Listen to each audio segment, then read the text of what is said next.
বন্ধুরা, যে ১৫ দিনের সিজফায়ারের দোহাই দিয়ে ট্রাম্প শান্তি প্রতিষ্ঠার নাটক করছেন, সেই সুযোগে চীন ইরানের কাছে এমন এক মারণাস্ত্রের রসদ পাঠিয়েছে যা দিয়ে পুরো মধ্যপ্রাচ্যকে ছাই করে দেওয়া সম্ভব।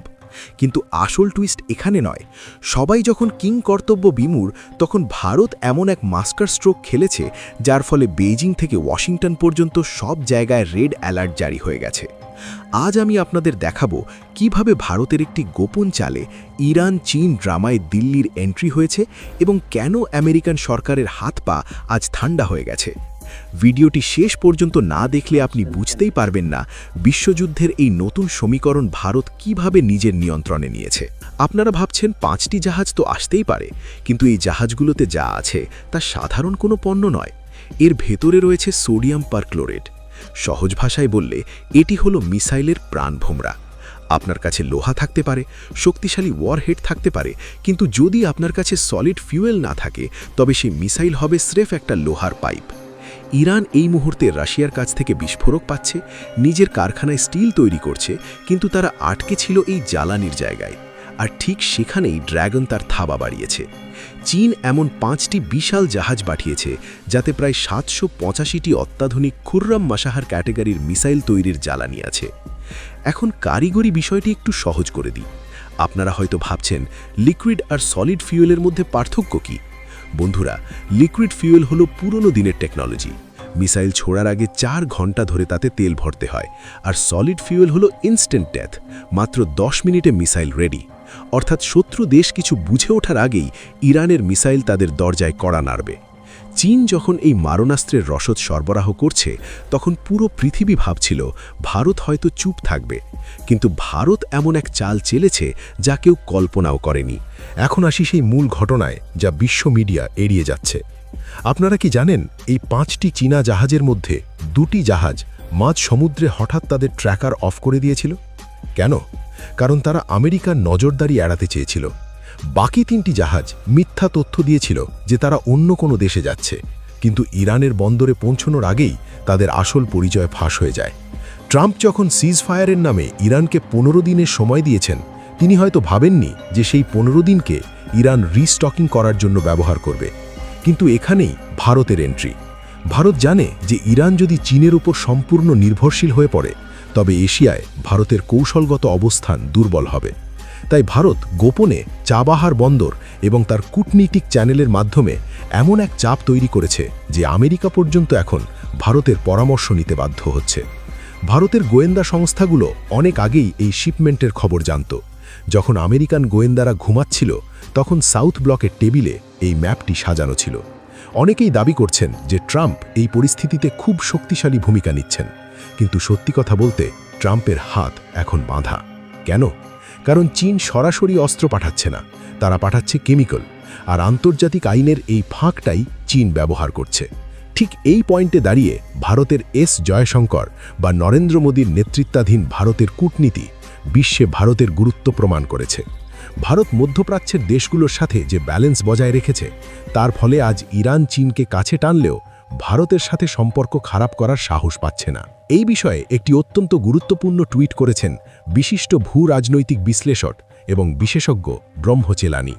তিনি তার পোস্টে লিখেছেন, "The 15-day ceasefire is proving to be a strategic windfall for Iran, fueled by China's logistical audacity. While Biden wavered and Trump watches, the regional security architecture is being rewritten in solid rocket fuel. This isn't peace, it's a rearming hiatus." এর মানে স্পষ্ট, এই ceasefire আসলে শান্তির জন্য নয়, এটি হলো যুদ্ধের পরবর্তী ধাপের জন্য নতুন করে অস্ত্র সাজানোর একটা বিরতি মাত্র। বন্ধুরা, আমাদের বুঝতে হবে কেন ইরান এই জ্বালানি নিয়ে এত মরিয়া। সলিড ফুয়েল মিসাইলগুলোর পেলোড ক্যাপাসিটি বা বহন ক্ষমতা অনেক বেশি হয়। অর্থাৎ ইরান এখন আগের চেয়ে বড় এবং শক্তিশালী বোমা ইসরায়েল বা আরব দেশগুলোর ওপর ফেলতে সক্ষম হবে। চীনের এই চাল আসলে আমেরিকাকে এটা জানানো যে তোমরা সিজ ফায়ার করো আর যাই করো, মধ্যপ্রাচ্যের চাবিকাঠি এখন আমাদের হাতে। কিন্তু ভারত এই ডমিনেন্স বা আধিপত্য মেনে নিতে রাজি নয়। ভারত চায় এই অঞ্চলে শান্তি এবং সার্বভৌমত্ব বজায় থাকুক। ব্যক্তিগতভাবে আমি মনে করি ভারত আজ যে অবস্থানে দাঁড়িয়ে আছে তা কয়েক দশক আগে কল্পনাও করা যেত না। যখন চীন এবং ইরানের মতো দেশগুলো গোপন আঁতাত করে তখন বিশ্ব তাকিয়ে থাকে দিল্লির দিকে, কারণ দিল্লিই একমাত্র শক্তি যে কিনা ওয়াশিংটন এবং তেহরান উভয় পক্ষের সাথেই কথা বলার সাহস রাখে। চীনের যে 5টি জাহাজ পাঠিয়েছে তা হয়তো ইরানকে কয়েক মাস যুদ্ধের রসদ দেবে, কিন্তু ভারতের যে দীর্ঘমেয়াদী কৌশলগত পরিকল্পনা বা বড় চাল তা চীনকে এই অঞ্চলে স্থায়ীভাবে প্রভাবশালী হতে বাধা দেবে। ভারত তার চাবাহার পোর্ট প্রজেক্টের মাধ্যমে ইরানকে এটা বুঝিয়ে দিয়েছে যে চীনের সাহায্য বিষাক্ত হতে পারে, কিন্তু ভারতের বন্ধুত্ব স্থায়ী।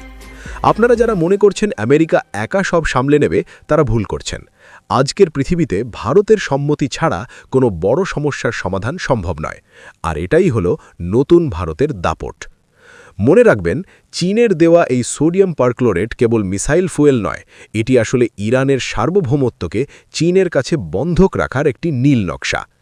বেজিং চায় ইরান সব সময় যুদ্ধের উত্তেজনায় ফুটতে থাকুক, কারণ মধ্যপ্রাচ্য যত অশান্ত থাকবে ভারতের India middle east Europe economic corridor বা IMEC ততটাই বাধাগ্রস্ত হবে। কিন্তু ভারতও হাত গুটিয়ে বসে নেই। ভারত জানে কিভাবে শত্রুর চালে পাল্টা চেকমেট দিতে হয়। আজ দিল্লির কূটনৈতিক টেবিল থেকে যে নির্দেশ যাচ্ছে তা মেনে নিতে বাধ্য হচ্ছে এমনকি পেন্টাগনও। ইতিহাস সাক্ষী আছে, ভারত কখনো কারোর ওপর আগে আক্রমণ করেনি, কিন্তু ভারতের স্বার্থে আঘাত লাগলে দিল্লি কতটা কঠোর হতে পারে তা এখন সারা বিশ্ব দেখছে। চীনের এই 5টি জাহাজ আসলে ভারতের নৌশক্তির নজরদারির বাইরে এক কদমও নড়তে পারবে না, কারণ ভারত মহাসাগর থেকে পারস্য উপসাগর পর্যন্ত আজ তেরঙ্গার নজরদারি সুপ্রতিষ্ঠিত। ড্রাগন হয়তো ভাবছে তারা লুকিয়ে মারণাস্ত্র পাঠাচ্ছে, কিন্তু ভারতের স্যাটেলাইট এবং গোয়েন্দা নেটওয়ার্কের কাছে তাদের প্রতিটি পদক্ষেপ আজ দিনের আলোর মতো পরিষ্কার। আমেরিকা যখন ট্রাম্পের নীতির দোটানায় দুলছে, তখন ভারত অত্যন্ত ধীরস্থিরভাবে ইরানের সাথে তার জ্বালানি নিরাপত্তা এবং কৌশলগত অংশীদারিত্ব বজায় রাখছে।